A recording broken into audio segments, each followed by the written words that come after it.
1,000 inventions. Inventions such as the clock, the lawnmower, the horseshoe, the refrigerator, the light bulb. There was a black man by the name of Lewis Howard Latimer that actually invented the carbon filament in the light bulb that made it stay lit. But the credit was given to Thomas Edison. And the list just goes on and on and on and on. But I was never taught about those kind of things.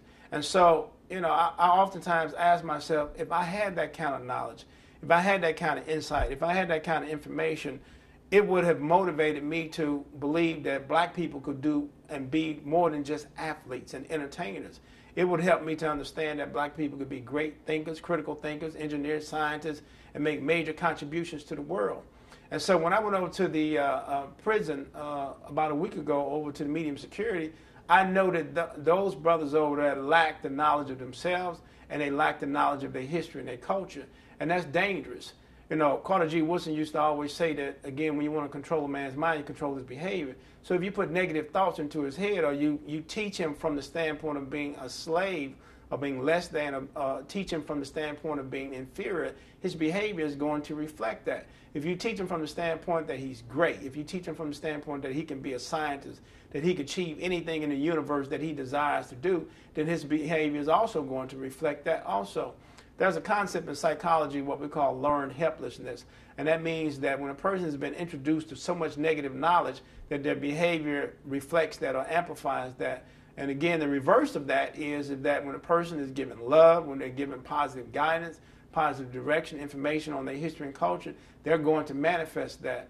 And so that's the power of knowledge, and that's the psychological impact of slavery, how many black people, even to this day, see themselves as inferior. And another case in point is that we have a color distinction in our race. We have members of our race who are jet black, who are brown, who are caramel, who are caramel, who are somewhere in between. And historically, in the 60s, 70s, and even the 80s, the representation that we saw on American television was always an African American who was light or damn near white. They were socially acceptable. Anybody who was brown or dark was not, who was not embraced. And so what it did, it created a subtle psychological sense of racial inferiority that created an even bigger problem within our race, because we had members of our race who were light-skinned who somehow thought that they were better. And that created a division within our community and within our race, again, that pitted one against the other, which was a social and psychological desire of white people who manifested that kind of thinking, which stems from the Willie Lynch, which stems from slavery, where the lighter skinned slave was always permitted to enter into the house, but the black slave or darker skinned slave always worked in the field. And so we see that in New Orleans, we see that throughout the country.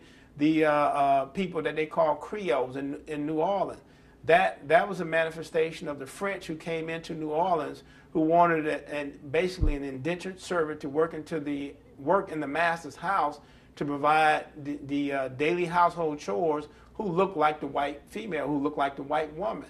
And so anybody who was of a darker hue always had to work in the field, who was given a bigger burden of the workload or whatever the chore was.